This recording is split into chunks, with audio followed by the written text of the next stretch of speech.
नमस्ते दोस्तों, हमारा नाम डॉक्टर विक्रांत सिंह तोमर है। Project self incorporation USA, Bharat, United consciousness और तपन चौरे फाउंडेशन की तरफ से आप सभी का स्वागत है। दोस्तों, हम योग सूत्र सीरीज का अध्ययन कर रहे हैं और आज 64वां सेशन। आज हम सूत्र 19 का अध्ययन करेंगे और ये सूत्र तीसरे अध्याय विभूतिपात का एक हिस्सा है। आप सभी की भावनाओं का ध्यान रखते हुए, भारत पाकिस्तान मैच को ध्यान में रखते हुए आज का सेशन हम लोग 7:30 बजे समाप्त कर देंगे। 45 मिनट्स की बात होगी और 15 मिनट का Q&A उसी के साथ हम रखेंगे। चलिए शुरुआत करते हैं। सूत्र 19, प्रत्ययस्य परचित्त ज्ञानम,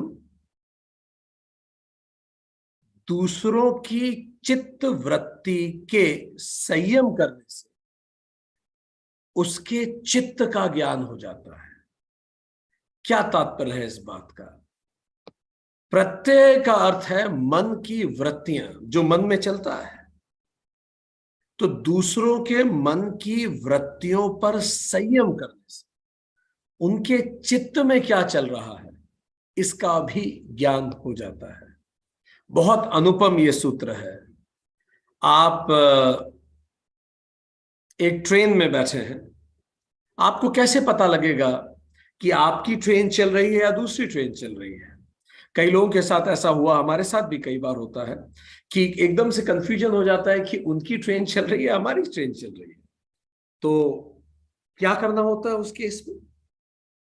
हम खिड़की की दूसरी ओर देखते हैं और जब हम पाते हैं कि सब कुछ रुका हुआ है, स्थिर दिखता है, तो हम समझते हैं कि दूसरी ट्रेन चल रही है। इसी तरह जब हम स्थिर होते हैं, हमारा मन स्थिर होता है, अंदर हलचल नहीं होती, तो हमें दूसरों के मन को हम महसूस कर पाते हैं। यह सूत्र यह कहता है कि जब हम किसी दूसरे की चित्त की वृत्ति पे संयम करते हैं तो उसके मन में क्या चल रहा है यह पता पड़ जाता है। भारत के ऋषि मुनि मनीषी जब भी किसी व्यक्ति का ध्यान करते थे, उसके मन की सारी हलचल, उसके मन के सारे विचार उन्हें पता पड़ जाते थे। और ये कोई बड़ी कठिन बात है भी नहीं। आज भी ऐसे कई ऋषि मुनि हैं, आप उनके समक्ष जाएं तो उन्हें पहले से ही पता होता है आपके मन में क्या चल रहा है। इसकी टेक्नोलॉजी क्या है, ये कैसे होता है? इसकी टेक्नोलॉजी ऋषियों ने कहा, जब आप दूसरे के चित्त पे ध्यान केंद्रित करते हैं, धारणा ध्यान समाधि संयम केंद्रित करते हैं, तो हम उसके चित्त में क्या चल रहा है जान सकते हैं, दूसरे के मन को महसूस कर सकते हैं। जनरली ये हमारे अनुभव में नहीं आता क्योंकि हमारे खुद के अंदर बहुत हलचल होती है, हम खुद ही बहुत परेशान होते हैं। तो हम दूसरों के मन के प्रति संवेदनशील कैसे हो पाएंगे? शर्त यह है कि हमारा मन बिल्कुल शांत रहे, तभी तो हम दूसरों पर ध्यान केंद्रित कर पाएंगे। तो जब वो कह रहे हैं दूसरों के मन पे ध्यान केंद्रित करना, इसमें ये बात इनहेरेंट है, छुपी हुई है कि उस दौरान खुद के मन में क्या चल रहा है उस पे ध्यान केंद्रित न हो। जब हमारा ध्यान खुद पे होता है तो कई बार हम दूसरों के प्रति असंवेदनशील हो जाते हैं। रिसर्च ये बताती है कि जिन लोगों के जीवन में या उनको ये महसूस होता है कि उनके जीवन में प्रेम की कमी है, कई बार वो असंवेदनशील हो जाते हैं दूसरों के प्रति, क्योंकि वो अपने जीवन में इतने दुखी होते हैं, इतने परेशान खुद से होते हैं, खुद के जीवन से होते हैं कि वो दूसरों के प्रति संवेदनशील नहीं बचते। रिसर्च ये भी बोलती है कि कई बार इस असंवेदनशीलता के चलते वो दूसरों को छुट्टी नहीं देते। अगर वो कहीं बॉस है तो आसानी से छुट्टी नहीं देंगे। जब जीवन में प्रेम की कमी होती है तो रिफ्लेक्ट होती है, बहुत जल्दी नाराज हो जाएंगे छोटी छोटी बातों पे, टेंट्रम्स थ्रो करेंगे, दूसरों की बात को सुनेंगे नहीं ढंग से। बहुत सारी जगह रिफ्लेक्शन होता है जब हमारे मन में हलचल होती है, चेहरे से लेके शरीर तक, व्यवहार से लेके नींद के पैटर्न तक, जब हमारे मन में हलचल होती है। महर्षि पतंजलि यहां कह रहे हैं शर्त यह है आपका मन शांत हो, बिल्कुल शांत, तब दूसरे का मन का दर्पण इसमें रिफ्लेक्ट होने लगेगा। जब हम स्थिर होते हैं तो हमारा मन बिल्कुल दर्पण बन जाता है। जैसे एक पानी होता है, बिल्कुल स्थिर पानी, कोई लहर नहीं, कोई गंदगी नहीं। जब वो बिल्कुल साफ होता है तो एक दर्पण की तरह हो जाता है, आप अपनी शक्ल देख सकते हैं। बस इस दर्पण को हमें जिसकी ओर हम घुमाएंगे उसके चित्त का प्रतिबिंब हमारे मन में बनने लगता है। इतना स्पष्ट बनने लगता है कि मानो वो हमारे ही मन के विचार हैं, ऐसे बिल्कुल साफ दिखता है। जैसे भी आप हमें देख पा रहे हैं, अगर आपके यहां नेटवर्क ठीक है तो इतना स्पष्ट प्रतिबिंब बनता है। आप में से कई लोगों को यह सुनने में थोड़ा अजीब लग रहा होगा या थ्योरेटिकल लग रहा होगा। हमने हिंदुस्तान में बहुत सारी जगह इस प्रकार की वर्कशॉप्स करवाई हैं, जिन वर्कशॉप्स में एक तो अभी हमने 2 दिन पहले ही करवाई दिल्ली में। 2 लोगों को आप एक दूसरे के आमने सामने बिठा दें और दोनों को केवल एक दूसरे की आंखों में आंखें डाल के देखना होगा 5 मिनट तक। एक शब्द भी संवाद नहीं होगा दोनों के बीच। वो दो जो अजनबी हैं, एक दूसरे को बिल्कुल नहीं जानते, एक शब्द भी संवाद नहीं करेंगे, बस एक दूसरे की आंखों में आंखें डाल के देखेंगे। जब ये प्रक्रिया शुरू की थी, करवाई हमने, तो जो लोग आमने सामने बैठे थे वो हंस रहे थे क्योंकि अजीब लग ही रहा था। आज तक किसी की आंखों में आंखें डाल के 5 मिनट देखा 90% लोगों ने ऐसा नहीं किया होगा कभी जीवन में, तो थोड़ा अजीब लगता है स्वाभाविक रूप से। शुरू में तो उनमें से कई लोग हंस रहे थे, हर बार ये होता है, लोग हंसते हैं शुरू, धीरे धीरे हंसी समाप्त हो जाती है, फिर थोड़ी संजीदगी आती है। कई बार हमने देखा उसके बाद बहुत गहरा सन्नाटा आता है, मन पूरा शांत हो जाता है। हमने ये तक देखा लोगों की आंखों से आंसू बहने लगते हैं। और 5 मिनट बाद जब हम उन लोगों को कहते हैं कि जरा शेयर कीजिए एक दूसरे से, जब आप उसको देख रहे थे तो आपके मन में क्या विचार है, क्या रिफ्लेक्शन है। जो हम बता रहे हैं बिल्कुल सच्ची आंखों देखी घटना है। तो एक व्यक्ति ने दूसरे को कहा कि मुझे इसकी आंखों में भैंस नजर आई। एंड उसने कहा कि जब मुझे भैंस दिखी तो मुझे खुद को बड़ा अजीब लगा, ये क्या नॉनसेंस है। हम दिल्ली गुड़गांव जैसे मेट्रो में बैठे हैं और मुझे इसकी आंखों में भैंस दिख रही है, इसलिए मुझे हंसी हंसी आ रही थी। पर जब बाद में मैंने उस व्यक्ति से चर्चा की तो वो व्यक्ति, उसने शेयर किया कि हालांकि मैं एक बड़े पद पे हूं, अधिकारी हूं, पर मैं एक गांव से आता हूं और हमारे गांव में, हमारे घर में बहुत सारी गाय और भैंस पाली जाती है। मैं एक भैंस से बहुत ज्यादा अटैच था, बचपन से मैंने देखा था उसे, युवा अवस्था से देखा। कुछ दिनों पहले उसकी मृत्यु हो गई, तो मन में थोड़ा दुख रहता है कि मैं देख भी नहीं पाया उसे फिर कभी, जिसका दूध पी के बड़ा हुआ एक तरह से। आपके मन में जो चलता रहता है वो आपकी आंखों में दिखता है। एक ने दूसरे को बताया कि मुझे इनकी आंखों में बस दिख रही थी। अभी कितना वियर्ड है किसी की आंखों में बस देख के बस का महसूस होना, भैंस दिखना। तो उस महिला ने उत्तर दिया जब बाद में इन लोगों ने शेयरिंग करी कि मैं जनरली मेरे बच्चे को स्कूल से लेने खुद ही जाती हूँ लंच ब्रेक में, पर चूंकि आज मैं सर के ट्रेनिंग प्रोग्राम में आई हुई हूँ तो इस कारण मैं बच्चे को लेने नहीं जा पाई, मैंने किसी और को भेजा है। और अभी ये सेशन अटेंड करते समय मैं सोच रही थी कि उस व्यक्ति ने बच्चे को लाया होगा कि नहीं लाया होगा। मैं सोच रही थी एक बार मैसेज करके चेक कर लूं या घर के वीडियो में देख लूं कि वो आ गया कि नहीं आ गया। और सर ने एकदम से एक्सरसाइज करा दी तो मैं कर ही नहीं पाई है। पर उसकी आंखों में दिख रहा था। आपकी आंखों में आपका पूरा जीवन तैरता है। इसीलिए हम किसी भी व्यक्ति की आंखों में नहीं देख पाते। आंखों में जब आप देखते हैं तो एक्चुअली आप उसके जीवन में उतरना शुरू कर देते हैं।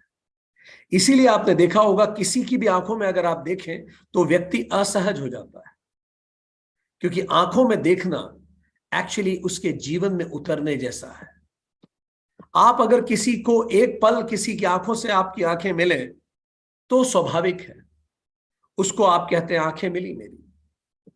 पर अगर आप कुछ पल उसकी आंखों में देखते रहे, कुछ ही पल, आप 1 सेकंड से ज्यादा ही देख लें, केवल 2 सेकंड आप उसकी आंखों में देखें, उसे समझ में आ जाएगा ये ऑर्डिनरी देखना नहीं। कितने लोग इस बात को रिलेट कर पा रहे हैं? जैसे ऐसे बैठे बैठे किसी से आंखें मिलती हैं तो 1 सेकंड में हम आंख हटा लेते हैं, ये स्वाभाविक है।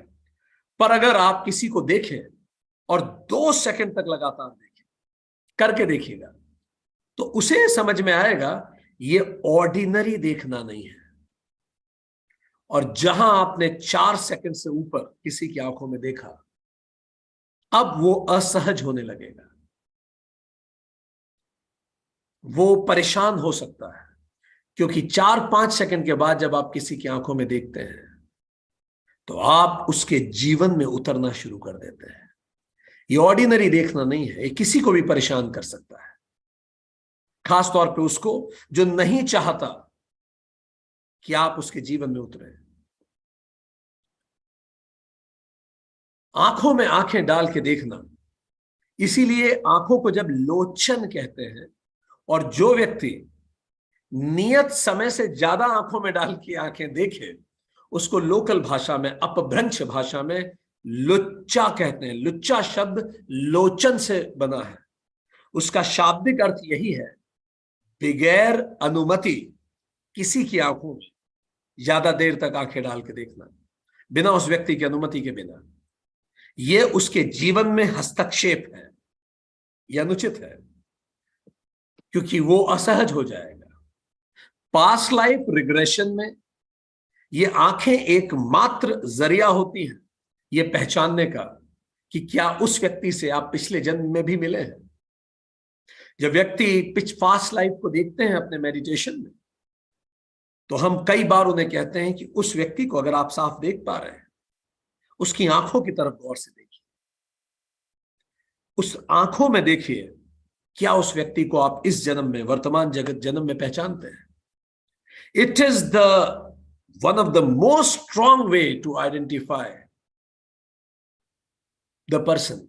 ये बिल्कुल जैसे कार्बन डेटिंग होती है, ये हमारी स्पिरिचुअल डेटिंग है पूरी।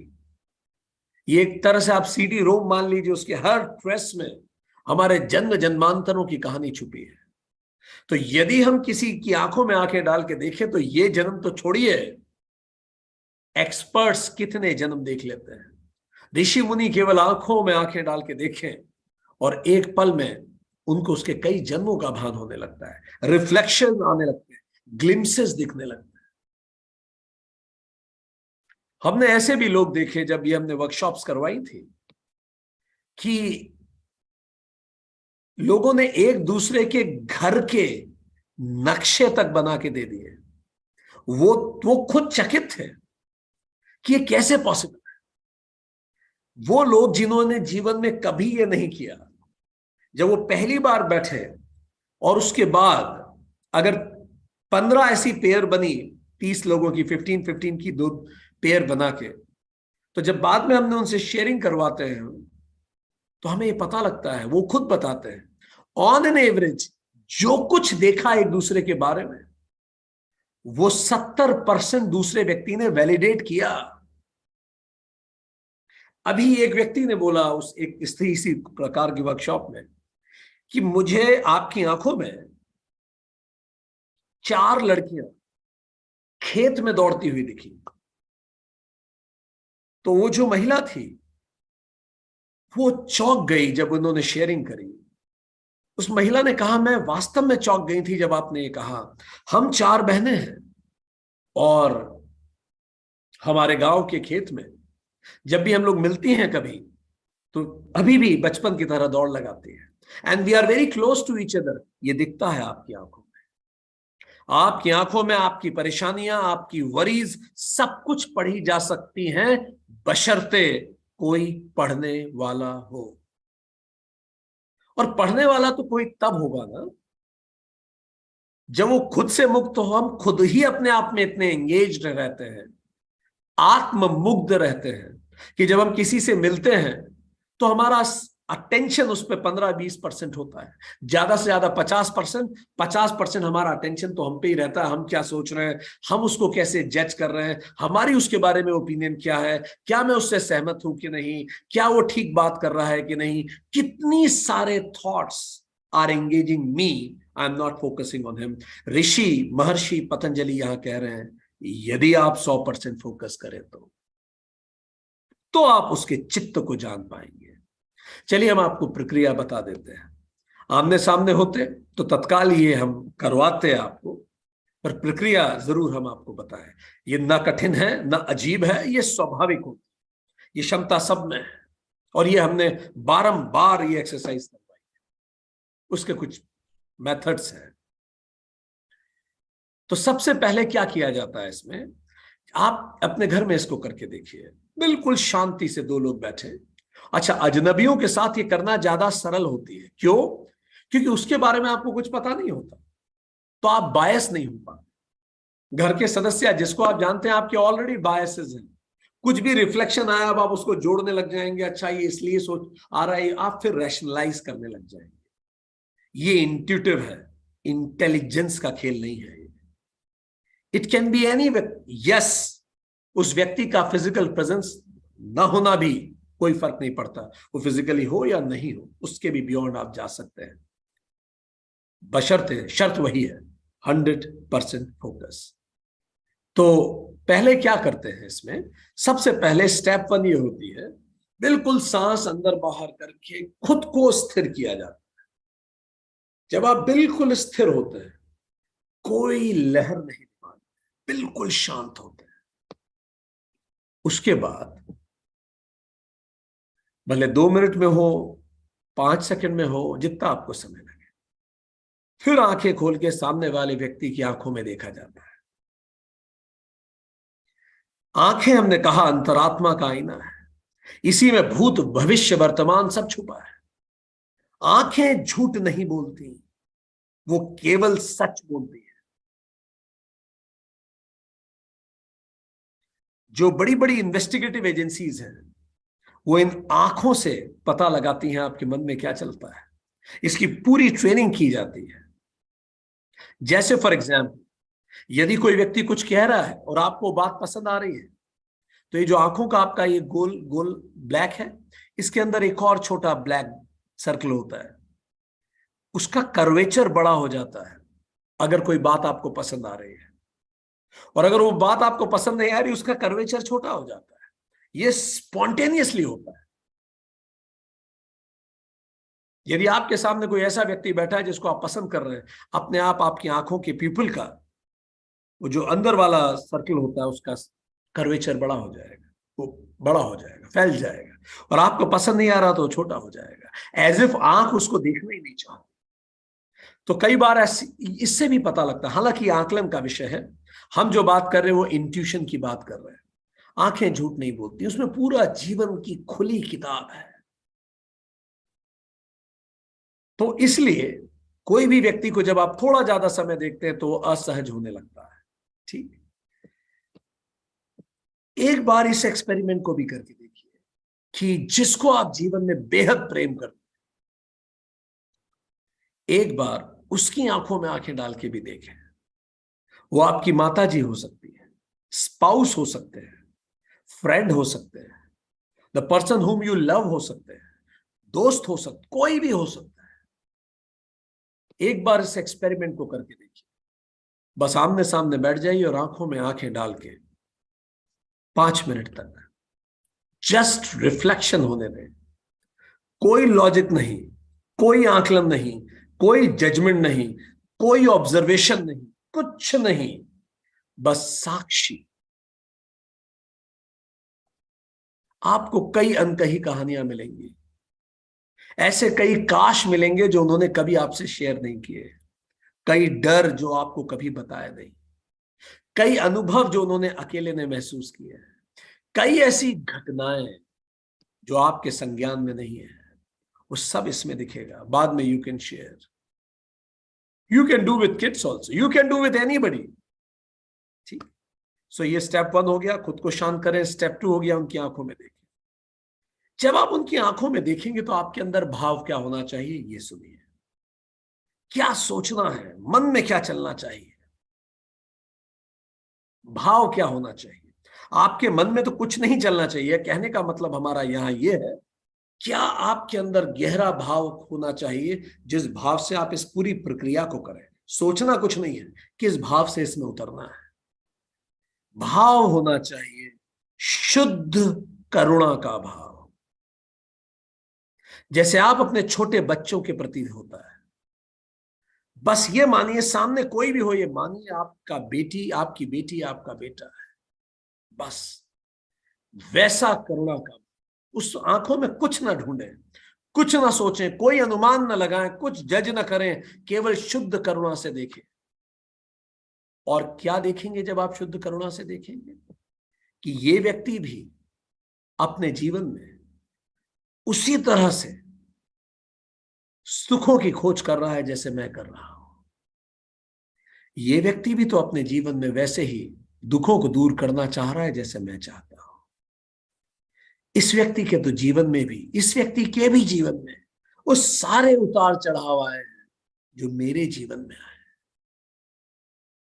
ये व्यक्ति भी कई चीजों से भयभीत होता है जैसे मैं होता हूं। ये व्यक्ति के भी जीवन में अपनी संघर्षों की कहानियां हैं जैसी मेरे संघर्षों की कहानियां हैं। पूरी करुणा से साक्षी बने रहे। जब आप ये करेंगे तो जैसे हमने कहा, शायद पहले हंसी आए, फिर मौन आएगा, फिर गहरी करुणा आएगी, और जैसे ही करुणा आएगी कुछ स्वतः प्रकट होगा, कुछ भाव स्वतः आएंगे। वो जो भाव आ रहे हो, ग्लिम्सेस आ रहे हो, आपको भले कुछ दिखे ना, आपको केवल वो भाव आएगा, भले कुछ भी नहीं दिख रहा है, पर जो भी भाव महसूस हो रहे हैं, जो भी रिफ्लेक्शंस आ रहे हैं, उन्हें केवल आने दे। कुछ सोचे ना उनके बारे में, सब कुछ स्वतः होने दे। केवल रजिस्टर कर, कोई आकलन नहीं, भले वो कितना ही इलॉजिकल लगे। कुछ समय बाद शायद आंख से आंसू निकलने लगे। पलक जब चाहे झपकाना चाहे आप झपका सकते हैं। सब कुछ होने दें, बस आप बने रहे। यह है स्टेप 3। स्टेप 4, अब अपनी आंखें बंद कर लें और जो कुछ भी महसूस किया है उसको संकलित करें एज इट इज। कोई तर्क नहीं, कोई एनालिसिस नहीं, कोई कनेक्शन डेवलप ना करें, बस संकलित कर लें। ये मैंने महसूस किया है, उसे वैसे ही रहने, बिल्कुल रॉ, कच्चा, जैसे भैंस, स्कूल बस, कुछ भी, एज इट इज। भले वो बिल्कुल वियर्ड लगे, कोई चिंता नहीं। नाउ स्टेप 5, अब उस व्यक्ति से शेयर करें कि आपने क्या क्या महसूस किया। उससे पूछें कि ये जो चीजें मैंने देखी हैं, महसूस की हैं, इनसे वो खुद को कैसे कनेक्ट करता है। उसके जीवन की या मन की कौन सा ऐसा पहलू है जो इन चीजों से जुड़ा है। अब उसे केवल उत्तर देने दें, आप केवल सुने। अगर आपने ढंग से किया है और वो व्यक्ति भी मदद कर रहा है तो चमत्कार होगा। आप चकित रह जाएंगे आपकी खुद की इस क्षमता के बारे में, जिसके बारे में महर्षि पतंजलि ने उल्लेखित किया है। ये क्षमता हम सब में होती है, पर हम अंदर से खाली नहीं होते। इसीलिए जब हम दूसरों की तरफ देखते हैं तो हम उनकी तरफ देखते ही नहीं, हम खुद की तरफ ही देखते रहते हैं, इसलिए वो रिफ्लेक्ट नहीं होते। अब आए सूत्र 20 पे। ये जो सूत्र 19 है, इसके लिए आंखों में आंखें डाल के देखना जरूरी नहीं है। हम आपको ये एक्सपेरिमेंट भी बताएं, ये एक्सपेरिमेंट भी हम करवा चुके हैं। किसी का एक पेन, कोई भी चीज जो उस व्यक्ति के पास 6 महीने से है, उस चीज को अपने पास हाथ में रहिए। 6 महीने से उसकी ऊर्जा उसमें चली गई। उसका क्रेडिट कार्ड लीजिए, डेबिट कार्ड लीजिए, उस पे हाथ ऐसे रखिए, आंख बंद कीजिए, अपने चित्त को बिल्कुल शांत कीजिए और महसूस कीजिए कि ये जिसका भी डेबिट कार्ड है, उस व्यक्ति के बारे में आपके मन में क्या रिफ्लेक्शन आ रहा है। वो भी सफिशिएंट है। जहां भी आपकी एनर्जी इंप्रिंट्स हैं, एनर्जी सिग्नेचर है, वो सब चीजें आपकी कहानी बयां करती है। आंखें तो एक्सट्रीम है, आंखें तो पूरी गाथाएं हैं, वो तो महागाथा है जीवन की। पर इवन एक डेबिट कार्ड, क्रेडिट कार्ड, एक पेन, वो तक रिफ्लेक्शन दे देता है यदि व्यक्ति शांत भाव से उसको देखे। आप कोई दूर व्यक्ति बैठा है, उसके मन पे अभी चित्त ध्यान लगाएं और उसके बाद उससे पूछें। अगर आपने ढंग से ध्यान लगाया है, जिस प्रक्रिया को हमने बताया है वैसे लगाया है, तो शायद कुछ चमत्कार आपको महसूस हो। करके देखिए। ठीक। सूत्र 20 ये कहता है, नच तत् सालंबनम तस्य अविषयी भूतत्वात्। दूसरों का चित्त विषय सहित साक्षात नहीं होता, क्योंकि वह संयम का विषय नहीं है। I love Maharshi Patanjali for his compassion for all of us. उनको ये समझ में आया था, आया ही होगा, कि हम लोग ये सोचेंगे कि अगर हमने उसकी आंखों में, किसी व्यक्ति की आंखों में बस देखी, तो हम खुद उसकी आकलन का प्रयास करेंगे कि बस का क्या मतलब है। तो वो ये कह रहे हैं, साफ साफ समझा दे रहे हैं कि आप केवल ये जान पाएंगे कि उसकी चित्त में भैंस, बस या बाइक है, परंतु उस विषय का उसके लिए सार्थकता क्या है, ये आपके संयम का विषय नहीं है। ये आप नहीं जान पाएंगे। ये तो वही बताएगा कि ये विषय उसके लिए क्यों महत्वपूर्ण है, क्या राग है, क्या द्वेष है। तो वो विषय संयम का विषय नहीं होगा। दूसरों का चित्त विषय सहित साक्षात नहीं होता, क्योंकि वह हमारे संयम का विषय नहीं। उसके चित्त में जो रिफ्लेक्शन होगा वो सब हमें दिखने लगेगा। Do I make sense? Perfect. अब हम छोटी छोटी सी 2 एक्सरसाइज करेंगे। ठीक। आप किसी भी एक व्यक्ति के बारे में धारें और एक 5 मिनट की हम इस एक्सरसाइज को करते हैं। जिस भी व्यक्ति को आप कनेक्ट करना चाहें, उस व्यक्ति के बारे में विचार करें, कनेक्ट करें और उसके बाद इस एक्सरसाइज में जुड़ जाएं। थिंक ऑफ एनी पर्सन जिसके चित्त को आप खुद से जोड़ना चाहेंगे। उसके चित्त में आकलन नहीं करना है, डिस्कवरी नहीं करनी है।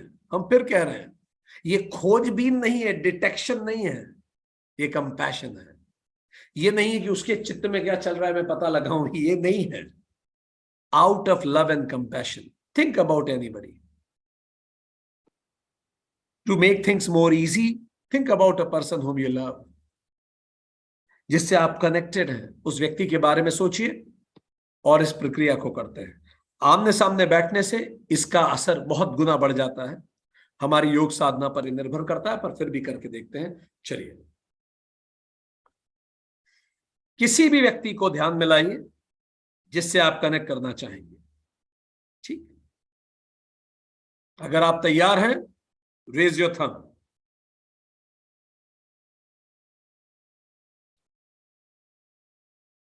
परफेक्ट। सो अब अपनी आंखें बंद कर लें, अपनी आंखें बंद कर लें और एक गहरी सांस अंदर की ओर लें। सांस बाहर छोड़ें, एक और गहरी सांस अंदर लें और फिर सांस बाहर छोड़ें। मन को पूरी तरह स्थिर कर लें, पूरा स्थिर। अपने मन को बताएं कि ऐसी कई चीजें हैं जो मेरी प्राथमिकताओं में हैं, पर आने वाले मात्र 5 मिनट के लिए मैं अपना पूरा ध्यान इस विषय पर केंद्रित करूंगा। मुझे शक्ति दीजिए। बहुत अच्छा। अब अपनी चेतना में उस व्यक्ति को लाइए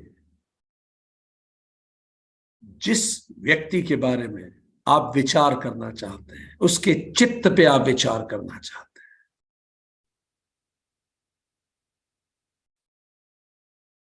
और अब अपना पूरा ध्यान उस व्यक्ति के बाहों के मध्य में, भ्रू मध्य में लगा दीजिए। उस व्यक्ति की तीसरी आंख पे अपना पूरा ध्यान केंद्रित कर दीजिए। बहुत शांति से, बहुत स्थिरता से, बहुत प्रेम से, बहुत करुणा से एक तारतम्य बनाइए।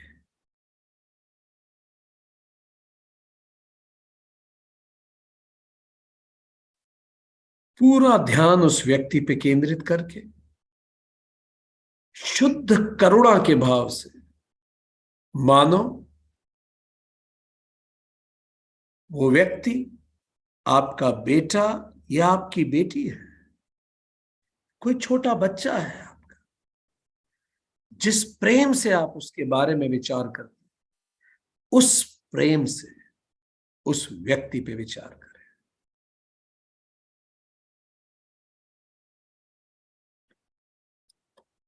महसूस करें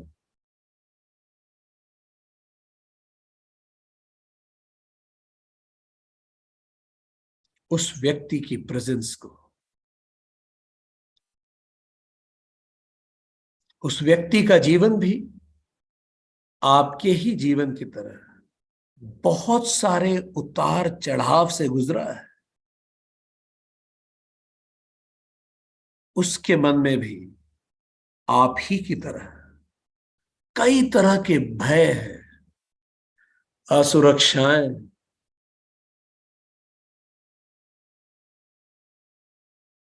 उस व्यक्ति के भी जीवन की एक कथा है जिसमें उसका बचपन, उसकी प्रौढ़ अवस्था सब सम्मिलित है। उसके भी जीवन के कई ऐसे अनुभव हैं जो उसने आपसे कभी साझे नहीं किए। वो सारे अनुभव जो उसके संघर्षों के अनुभव हैं, जीवन के उतार चढ़ाव के अनुभव हैं, बस बने रहे,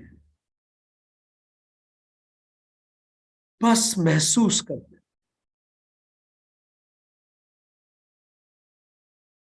बिल्कुल करुणा के साथ, full of love and compassion. वो व्यक्ति भी अपने जीवन में वैसे ही खुशियों की तलाश कर रहा है जैसे आप कर रहे हैं। वो व्यक्ति भी वैसे ही दुखों को दूर करने का प्रयास कर रहा है जैसे आप कर रहे हैं। उसके चित्त में उसके सारे जीवन का ब्लूप्रिंट है। Trust your intuitions. जो भी विचार, भाव आ रहे हैं उन्हें आने दें, बस साक्षी बने। कोई तर्क नहीं, कुछ नहीं, बस साक्षी बने रहे।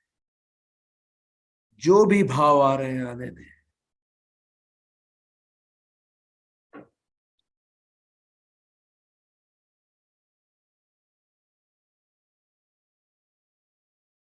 Trust your intuitions. शुद्ध करुणा के भाव से उसके चित्त को महसूस कीजिए।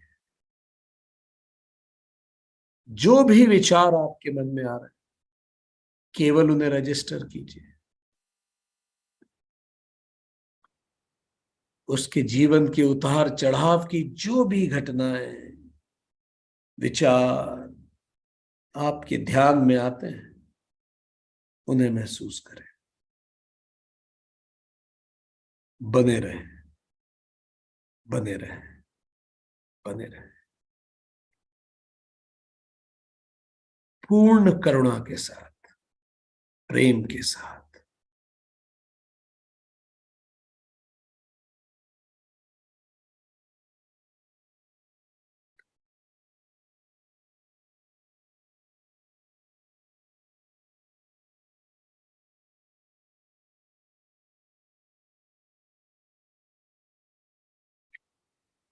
और अब अपने ध्यान को उस व्यक्ति से वापस अपनी ओर लाइए और जो कुछ चीजें आपने महसूस की हैं उनको संकलित कीजिए, उनका संकलन करें।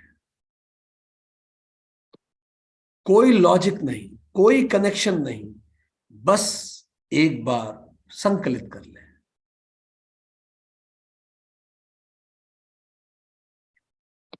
क्या महसूस किया आपने, उसका संकलन करें।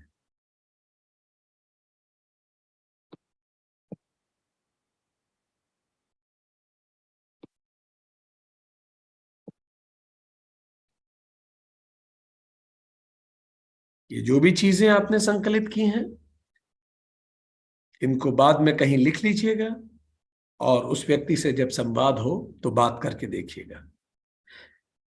समय की कमी से हमने इसको शॉर्ट किया है। आप इसको और गंभीरता से करेंगे तो और बेहतर कर पाएंगे।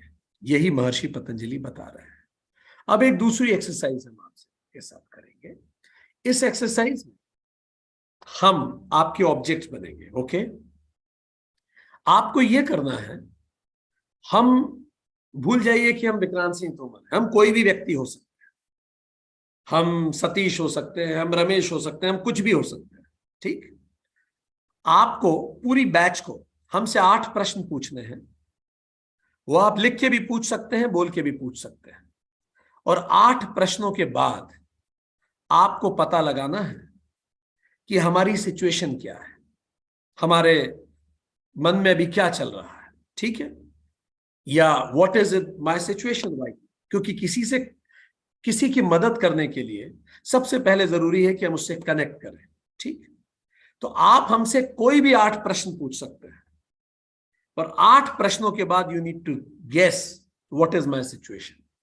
ठीक है, चलिए शुरू करते हैं। So who will begin? Anybody can ask me any question. आपको उन 8 प्रश्नों के बाद यह पता लगाना है what is my situation. I am not Vikrant Singh Tomar, I can be anybody at all in this world. आप बस में जा रहे हैं, आपके को पैसेंजर हो सकते हैं, हम कोई भी हो सकते हैं। ठीक, चलिए। So you need to guess what is my situation. Situation means I am in some situation. Fine, I can be anybody. Ask me questions. After 8 questions you need to guess what is my situation. I can be anybody. Yes, first question. Okay, तो रोहित जी पूछ रहे हैं at present where are you?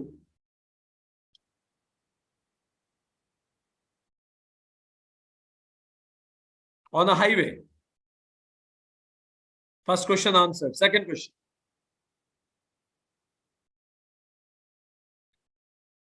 Are you away from your home? Second question. Answer is yes. Third question.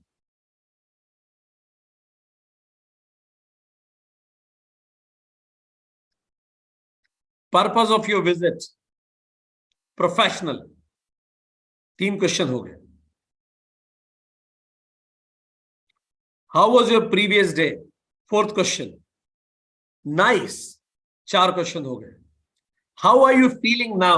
5th question, जो नीरज ने पूछा है. I am feeling right now anxiety. Worry is the right word. I am feeling worried.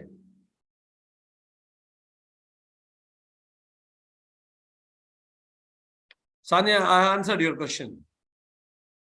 That what I am feeling right now, I am feeling worried. ये हो गए 5 question, 3 question बचे हैं।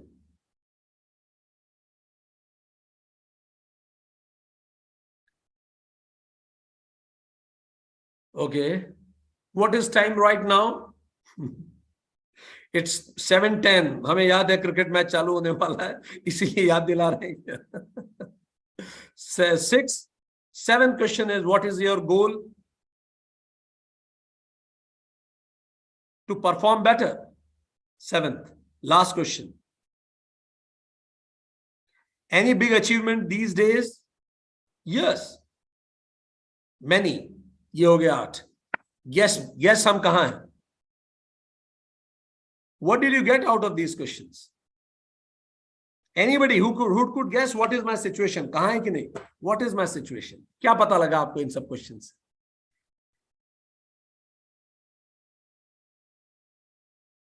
Could anybody guess? क्या पता लगा आपको इन questions? It means these questions are not valid questions. ठीक?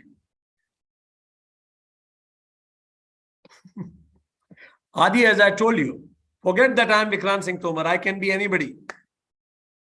Exactly, Sania. This is the right question what Sania wrote in the chat box. Read the question. Just hold on. You are worried about your network as you are on highway. Is it a question? Acha, she is guessing. No, it's wrong. Look, why Sania asked this? Sania, can you tell me, why did you ask this question? Can you write in the chat box? Okay, Satish ji said, Satish ji had a question. Just hold on. To whom you love the most? My mother. Perfect. So I answered all the questions. Good. You are worried about your network. No, that guess is wrong. You are doing good, but suddenly you have got some trouble. That guess is inexact. So not appropriate. Good. अब हम आप सभी को एक मौका और दे रहे हैं। ठीक है, एक मौका और दे रहे हैं। Guess my situation. It's a hypothetical situation. It's not the actual situation, but I thought of a hypothetical situation. Now you need to guess. अब फटाफट क्वेश्चन मत पूछिएगा।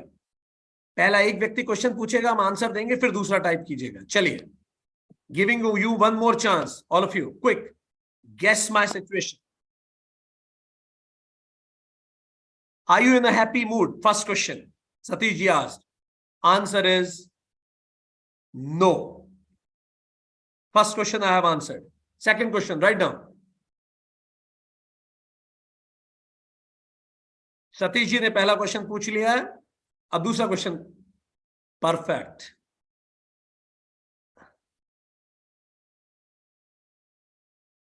आदि, रुकी रुकी रुकी, एक एक करके। आदि ने पूछा, why are you worried?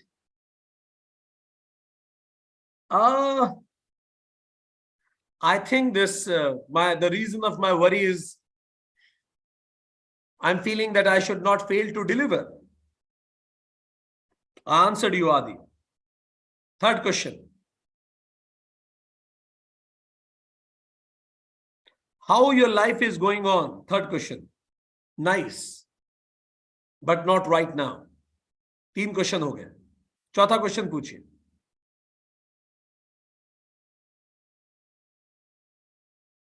You are away from home for professional purpose and you achieved a lot and still wish for higher. Deepti जी, अगर ये आपका गैस है तो आंसर इज रॉन्ग।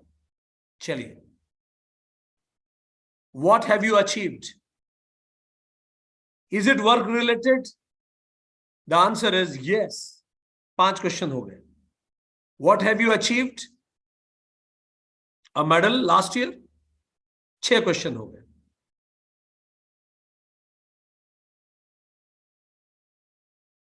चलिए बताइए, अब 2 क्वेश्चन बचे हैं। Ask, why do you think you will not be able to deliver? Very good. Who wrote this question? Amazing. Very good.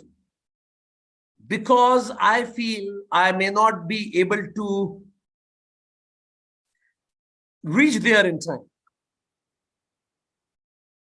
Next question, last question, 8th question. पूछिए अगला question. Is this in your hand? No. 8 questions are over. This worry is not your hand. 8 question हो गए। अब बताइए क्या situation है।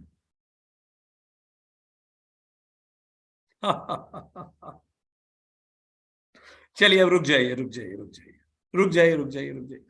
अच्छा हाँ, जो जो गैस करना चाहें सब कर सकते हैं, भले यहां लिखिए। अब नोटिस कीजिए, इस पूरे कॉन्वर्सेशन को पढ़िए। अब आप देखिए कि किस तरह का कॉन्वर्सेशन हम लोगों ने किया, and look at the quality of our conversation. पहला क्वेश्चन पूछा था सतीश जी ने, are you in a happy mood? What did I reply? No. तो सेकंड क्वेश्चन क्या होना चाहिए था हमसे? Why are you not in happy mood? So Aadi ने फिर भी रिलेटिवली बेहतर क्वेश्चन पूछा, that why are you worried? यहां तक भी सही था। ठीक। Sandeep's question, how your life is going on? It's a वेग क्वेश्चन।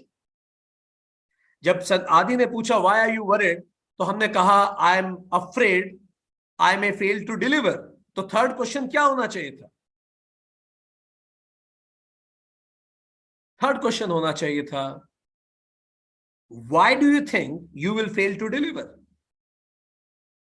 पर देखिए क्वेश्चंस क्या क्या है। Is this worry work related? What have you achieved? You are away for a professional purpose? अगला क्वेश्चन सही आया, why do you think you will not be able to deliver? Relay read, this is the appropriate third question जो पूछा जाना चाहिए था। तो हमने कहा I am afraid I may not reach there in time. तो अगला क्वेश्चन क्या आना चाहिए था? क्या आना चाहिए था? पर देखिए क्वेश्चंस क्या है। Is this in your hand? This worry is in your hand? How many hours you meditate? Stuck in rainfall? Late to attend a programme? अगला क्वेश्चन क्या आना चाहिए था इसके बाद? जब हमने कहा हमें डर लग रहा है कि हम लेट ना हो जाएं, अगला क्वेश्चन क्या होना चाहिए था? बताइए। एग्जैक्टली दीप्ति। अगला क्वेश्चन होना चाहिए था, why do you think you will be late there? ध्यान दीजिए, आप लोग जो प्रश्न पूछ रहे हैं, वो प्रश्न जब हम पूछ रहे हैं तो हमारा ध्यान खुद पे है। हम कुछ अज्यूम कर रहे हैं सबसे पहले, और उस अजम्पशन के आधार पे क्वेश्चन पूछ रहे हैं। इसका मतलब आपका अटेंशन हम पे नहीं है, आपका अटेंशन अपने आप पे है। आप खुद से पूछिए, मैंने क्वेश्चन क्यों पूछा?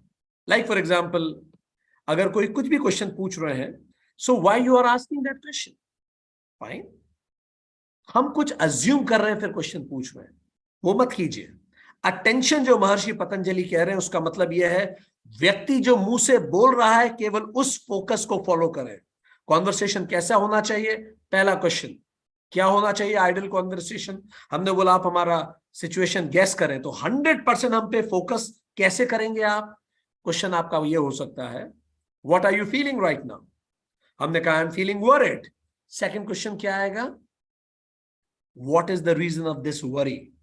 वरीड हमने बोला, एग्जैक्टली उसको फॉलो कीजिए। तो हमने कहा कि भाई the reason of worry is I may fail to deliver. तो अगला क्वेश्चन क्या आएगा? Why do you think you will fail to deliver? हमारे आंसर पे बिल्ड कीजिए, focus on me not what you think. तो फिर हमने कहा कि हम वहां समय पे पहुंच नहीं पाएंगे, ऐसा हमें लगता है। तो अगला क्वेश्चन क्या होगा? आप वहां समय पे क्यों नहीं पहुंच पाएंगे? ऐसा आपको क्यों लगता है? यस। तो फिर हम आपको बताएंगे हमें ऐसा इसलिए लगता है क्योंकि हमारी कार का टायर पंचर हो गया है और इस कारण हम स्टक हैं, इसलिए हम नहीं पहुंच पाएंगे। यह है सिचुएशन। जब भी आप किसी से बात करें, सोचना बंद करें, केवल उसकी बात पे फोकस करें। यह है मंत्र। तब आप एग्जैक्ट सही आंसर पता लगा पाएंगे। Stop thinking, follow his focus. आप सोचना बंद कर दें, उसके प्रश्नों उसके उत्तर को गौर से सुनिए, आप आंसर लगा लेंगे। अब हम आपको एक लास्ट मौका, अब तो हमारे पास समय नहीं बचा, अगली बार कभी और मौका देंगे, बट ये ध्यान रखें, आगे से किसी के भी साथ जब आप कॉन्वर्सेशन करें, उसके शब्दों पे ध्यान दीजिए, ना कि आप क्या सोच रहे हैं। यह कम्युनिकेशन की सबसे बड़ी फेलियर होती है। जब हमने कहा कि आई एम फीलिंग वरिड, तो you should not think why I am feeling worried, कि हो सकता है कि घर में कोई प्रॉब्लम हो सकता है कहीं कुछ हो गया। क्यों आप सोच रहे हैं? पूछिए ना। Ask, don't think. क्योंकि when you think, you are not focusing on another person. आप उस व्यक्ति पे फोकस नहीं कर रहे हैं, आपका फोकस किस पे चला गया है? खुद पे। क्लियर? इसीलिए पूछिए, ताकि आपका फोकस उस पे बना रहे। तो जब उसने बोला कि मैं लेट हो जाऊंगा, मैं वहां नहीं पहुंच पाऊंगा, अब फिर से सोचने में मत लग जाइए वहां क्यों नहीं पहुंच पाएंगे। फिर से हम अपने अनुभव से कि एक बार मैं फ्लाइट लेट के कारण नहीं पहुंच पाया, एक बार तेज बारिश के कारण नहीं पहुंच पाया था। अपने अनुभवों को दूसरों पे आरोपित मत कीजिए। फिर से हम अपने मन की हलचल पे चले जाते हैं। फोकस उसी व्यक्ति पे रखिए।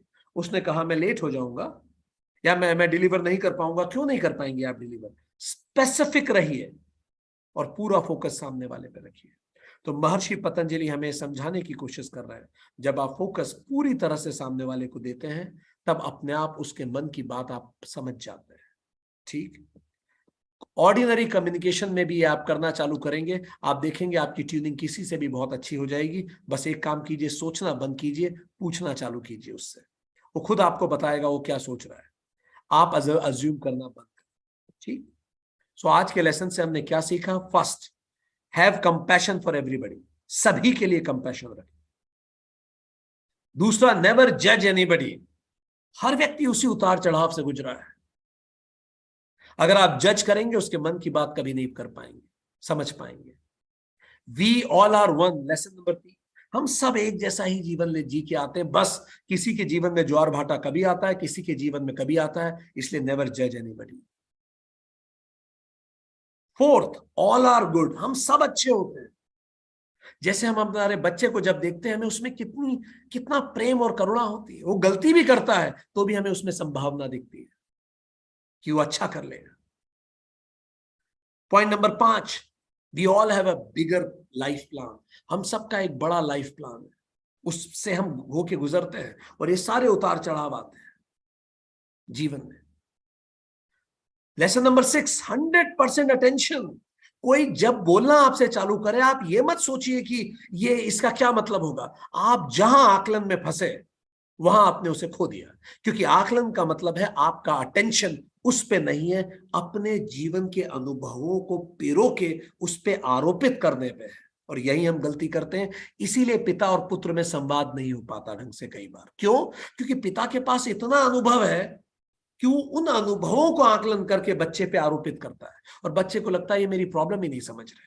कई बार लोग समाधान देना चालू करते हैं, कोई बात नहीं, अगर आपको प्रॉब्लम है यू विल डू वेल, पर आपको ये पता ही नहीं है हमारी प्रॉब्लम क्या है, तो आप सोल्यूशन कैसे देंगे हमें? इसीलिए जब हम किसी को सोल्यूशन देते हैं, वो व्यक्ति कहता है नहीं आप मुझे नहीं समझते। सुशांत सिंह राजपूत के आसपास कितने सारे प्रेम करने वाले लोग थे, पर शायद उन्हें महसूस हुआ होगा कि कोई उन्हें नहीं समझ पाएगा उस लेवल पे। व्यक्ति अकेला रह जाता है, कारण हम अपने से इतने भरे होते हैं। इसलिए आज से ध्यान दें, जब भी आप किसी संवाद में हो, सोचना बंद करें, पूछना शुरू करें, अटेंशन उस पर दें। Lesson number 6। Lesson number 7, follow उस व्यक्ति का, उसका फोकस फॉलो कीजिए। कैसे पता लगेगा उसका फोकस क्या है? वो बता रहा है, हर आंख बताना चाहती है। क्या आप सुनने को तैयार हैं? हम कह रहे हैं हम वरिड हैं, तो पूछिए ना वाई यू आर वरिड। सोच क्यों रहे हैं आप, क्या चिंता हो सकती है? हमने बोला कि शायद हम परफॉर्म ना कर पाए, क्यों कंटेम्पलेट कर रहे हैं, क्या क्या कारण हो सकते हैं हम परफॉर्म ना कर? पूछिए हमसे।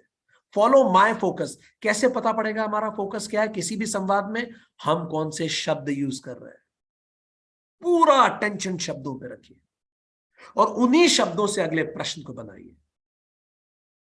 लेसन नंबर 8, लीडिंग क्वेश्चंस पूछिए। लीडिंग क्वेश्चंस कैसे होते हैं?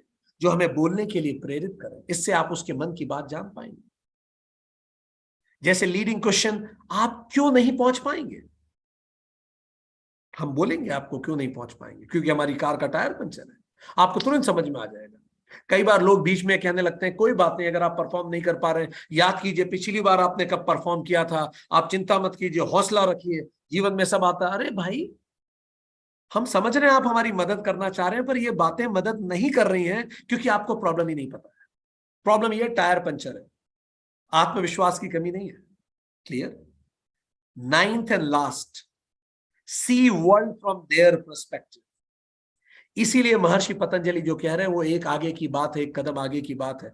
महर्षि पतंजलि कह रहे हैं बिना बात किए आप लोगों को समझ पाएंगे, पर हमारी समस्या अभी ये, हम तो बात करके भी नहीं समझ पाते हैं क्योंकि हमारा अटेंशन लोगों पे नहीं होता। और महर्षि पतंजलि कह रहे हैं लोगों पे अटेंशन दीजिए, स्वतः आप उनको जान लेंगे। आज के लिए इतना ही।